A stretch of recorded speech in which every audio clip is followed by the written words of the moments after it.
How's it going, guys? I'm Mike Dwyer from the Bunker Recordings and BetterMixes.com, and today I'm going to show you how to get super even, consistent low end out of your bass. I use this method in almost every mix, but it's especially useful when the bass performance was kind of inconsistent, or if the bass line is just kind of all over the place, like if it's jumping around between the low strings and the high strings. You don't want the low end of your mix just disappearing when the bass player goes up to the high G string, you know? So I'm going to show you a couple ways to do this. One of them is a little bit easier, and one of them is a little more tweakable. So first, let's just check out our bass tone.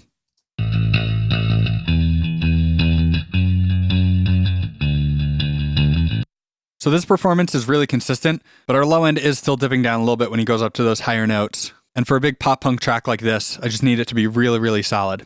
So for the first method, we're sending our bass track here to 2 identical auxes. You could also just duplicate your bass audio track, but I like to use the auxes because sometimes I'll have a bass amp and a bass DI that I'm combining. So this way I can just send both of them to the bass bus, and it keeps things simple. So you can see I've got them labeled bass low and bass high. And the first thing we're going to do is apply an EQ to each of them. So this is what our bass low channel looks like. You can see we're cutting out everything above about 100 hertz. So we're really just isolating the bottom end of the bass. Let's listen to that. And then on our bass high channel, we are doing the exact opposite. So we've got a high pass here, set just a little bit higher, around 200 hertz. So this one's just cutting out everything that was in our bass low. Let's listen to that one. All right, so from here, let's take a look at our bass low. We're going to throw a compressor on here. In this case, I'm using the McDSP Ultimate Compressor, and we are clamping down pretty hard. We've got an 8-to-1 ratio, pretty fast attack, pretty fast release, and let's see how much gain reduction we're doing.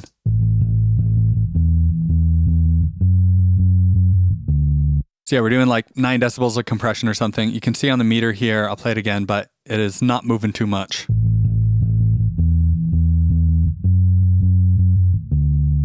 So that's exactly what we're looking for, just a rock solid low end. And then if we look at our bass high, we're using a different flavor of compression here. This time we're using an 1176 style. Got kind of a medium attack and a fast release and moderate ratio there with 4-to-1. And we're doing a lot less compression, more like 4 or 5 decibels. Now, if we combine those two, this is what we get.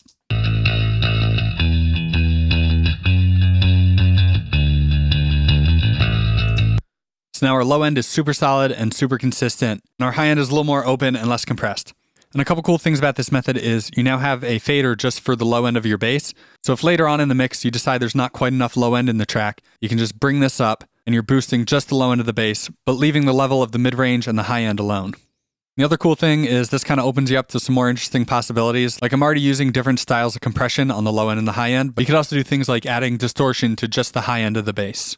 So now let's take a look at the second method. This way is a little bit easier to set up, but again, it doesn't give you the extra flexibility that this method has. So this one, we just have our single bass bus, and then we're just going to throw a multiband compressor on here. I'm using Wave C4, and we're only using the low band here. If we solo that up, again, we've got it set just a little bit above 100 hertz. So when I play it again, you can watch this line here, and you'll see that it's always hovering pretty close to 0. But you can see on some notes, it'll be adding a little bit of low end, and on others, it'll be taking a little bit away, just evening all that out.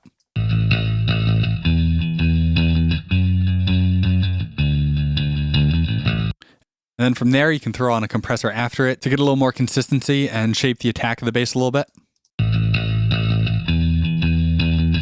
And similar to the other technique, if you do decide later in the mix that your bass needs more or less low end, you can always just come in here and take the gain up or down to adjust it.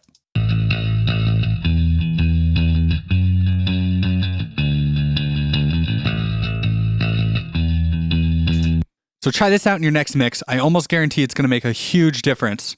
And if you like this video, leave a thumbs up and subscribe. And head on over to BetterMixes.com to grab a free copy of my Ultimate EQ cheat sheet.